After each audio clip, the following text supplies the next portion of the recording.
One of the devil's greatest tactics that he uses with us as believers is to keep us stuck and to keep us discouraged. How are you feeling today? Are you feeling discouraged and lonely and maybe disconnected with your life? If you are, stick around because we're going to give you some tips on how to be encouraged and get out of that rut. Welcome back to Healthy Christian Living with Ruth and Casey. So you're in a rut. It's like we just said, the devil uses discouragement as a wedge to keep us stuck. And he knows where to use that wedge. He knows the aspects where we're weak. You might be weak in areas like your self-talk. Maybe you don't like yourself. Maybe you don't like your body. You might be weak in the area of your relationships. Maybe you have a bit of a difficult relationship with a family member or your spouse. Or a child.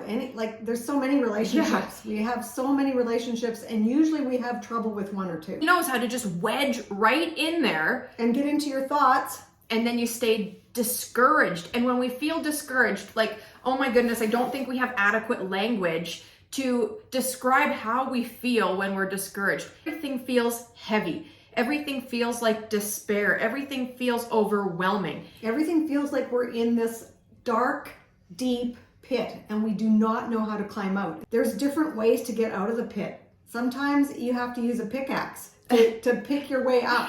Sometimes someone has to drop down a rope so that you can climb up the rope. And sometimes we need somebody to jump in with us and help us out, because I think the thing about discouragement, about despair, about feeling all of those heavy, heavy things is that we feel like we are the only person in the world who has ever felt that way. That's just so not true. Yeah, surprise. That's where the devil gets us, because we get discouraged and we think, oh, I'm the only one, nobody understands, and then we isolate and we back away from community, we back away from relationships, we back away from connection, and it gets worse and worse and worse. Here's what you have to do if this is how you're feeling. Our tip number one for getting out of that rut, being encouraged, is to actually define why you are discouraged. Where is it in your area of your life that you're feeling this way? And actually write it down. Because when you see it and you define it, it makes it more real. And then you know how better to get out of that rut. Thing is, sometimes the surface level reason why we feel discouraged isn't really the reason we feel discouraged. That's like the straw that breaks the camel's back, right? But there's deeper things going on. And so when we begin to write it down, we can kind of begin to work out what it actually truly is that is keeping us discouraged. And there's this thing that you can do. It's called like the 7 layers deep. You have to ask yourself why 7 times to get to the root answer of why you're probably feeling discouraged. You could feel like you're really discouraged today because you had a disagreement with your spouse. Maybe. And he said something that was kind of off. Yeah. And it just discouraged you even more, and you went, why did you say that to me? Mm-hmm. And that was the straw that broke the camel's back. But it really wasn't that. It could have been something that happened yesterday or the day before, and then everything snowballed, and now this one statement just went, phew.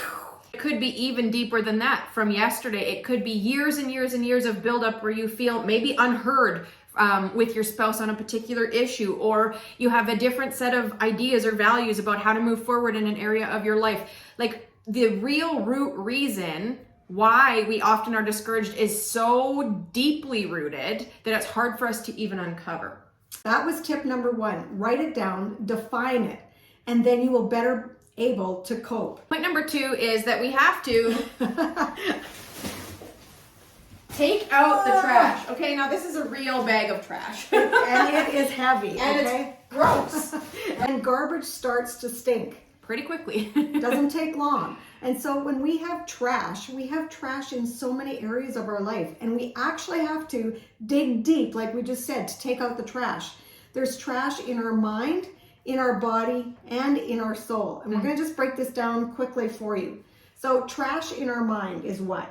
A lot of it comes back to having expectations for our life that didn't actually turn out how we had imagined. We all have so many expectations, and we are disappointed. We are disappointed with our spouse, our best friends. We're disappointed in our church. We're disappointed in so many areas of our life. Why? Because we have expectations that aren't being met. So sometimes our expectations are just way too high. And sometimes we have to take the other approach where we have to forgive and not let things offend us so easily. Well, and we have to ask ourselves if we have even communicated what the expectation is. That's right. Because a lot of time, people don't even know that they have not met your expectation because they didn't know you had an expectation in the first place. The trash then builds up because we get resentful when our expectations go unmet. And so we have to start changing the dialogue inside our heads and sometimes the dialogue that's coming out of our mouth so that we are actually communicating what we want, right? Because we often, especially as women, don't do that. And we need to ask ourselves if our expectations are realistic. Yeah. I think that's the word I'm trying to... Yeah. If they're real. So that's the trash in our mind. We have to renew our minds every day. We have to take that trash out, and it means digging deep. The next thing is our body. We have so much trash that we consume in our body. We're talking about junk food here. Junk food, fast food, processed food. There are sweets and cakes and cookies and donuts and chocolate bars and chips and you name it. There is so much junk out there today. And when we're only feeding our body junk, well, we are filled with trash and our bodies do not feel good. Our expectations get a little off kilter because when we don't feel good, like think about yourself when you're overtired, for example, okay? Everything becomes 100 times worse. And the fact is, in North America, we are consuming way too much processed junk and garbage. Many women don't even know how it feels to feel good anymore because our bodies just feel so bad all the time from all of the crap that we are consuming. And so you don't feel well. Like if you live in constant pain and constant not feeling well and you're constantly popping Tums or Rolaids or, painkillers because you have such a bad headache because you haven't been drinking any water, well, everything is that much worse. And we get way more impatient and everything just feels worse. And so, of course, that's discouraging. I know. And so how do you do it? You got to get rid of the trash. That means a little bit of work. It means writing it down and defining what you're going to do. It means having a plan to do it and then move forward. Exactly. The third step with the mind, body, and soul is to take the trash out of your soul, okay? What comes out of the mouth flows from the heart. And so sometimes we have a lot of trash hidden down deep in our heart. And if you think about what has been bubbling out of your mouth, to other people, maybe it's gossip, maybe it's slander, maybe it's compliments, maybe it's just grumbling and complaining. But if there's trash coming out of your mouth, that means there's an overflow of that in the heart. And we have to get rid of that trash because God is calling us to something different. He's calling us to be uplifting and edifying and to show that Jesus is living inside of us. We are portraying Jesus.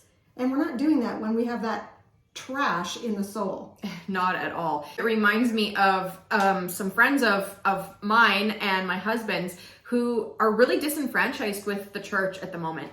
And when we get together with them, the overflow of their heart is all about how disenfranchised they are with the church and with other Christian people. It's difficult to spend time with people who are grumbling and complaining and disenfranchised and discouraged.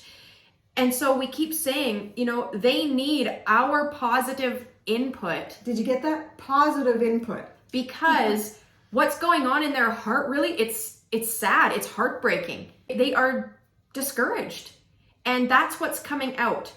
They're discouraged and they're disconnected, and the devil is using that as his wedge in their life. And it's so easy for that to spread because when we get home from spending time with them, we got to take out the trash. Because that is flooding then your thoughts and your mind and your soul. And that is it's discouraging. It is very discouraging. And you feel disconnected yourself and you start to complain. You start to have those negative thoughts. And that's the trash that we have to get rid of on a daily basis. Number 3 is that we've got to get back to the Bible. We've got to start praying. We've got to start asking God to create in us a clean heart and to renew a right spirit within us. Because when we are feeling discouraged, the overflow comes out. As Christian women, we want to be welcoming to people. We want to be those people who have that special something that other people are drawn to. And that's that hospitable spirit. We want people to be drawn to us because of what Jesus has done in us. And when we're stuck feeling discouraged and down in the dumps, That's not happening. Smile goes a long way. Yeah. You walk by people in the grocery store and there's a lot of long faces. We were in a grocery store today and it's like, you look at people and they're unhappy. They're discouraged. They are disconnected. Why? Well, it's because of the trash that's going on. Yeah, in their mind, body, Yeah. and soul. We want to be different. We're called to be different. Does that mean your circumstances got easy all of a sudden? Nope. Does it mean that you're not discouraged ever again? Nope. The devil is using that wedge to keep us down because we are more than conquerors. And so when we can go, hey, wait, the devil does not get to put that wedge into my life today. Amen. Sister. Yeah. Like, get it out, right? That's He right. has no power over us unless we let it in. That's right. And we have the power to resist the devil. We can rebuke the devil, but we have to actually do it. We can't just think it. We have to actually say it. Yeah. So we are more than conquerors with Jesus. He is on our side. He's already won the battle. So can we do it? Yes, we can. So let's begin to take out the trash today. I just want to leave you with this idea. And we have a coach and a mentor. And this is one thing that she said to us recently as we were feeling discouraged. She said, you have no idea how many darts that God is shielding you from right now.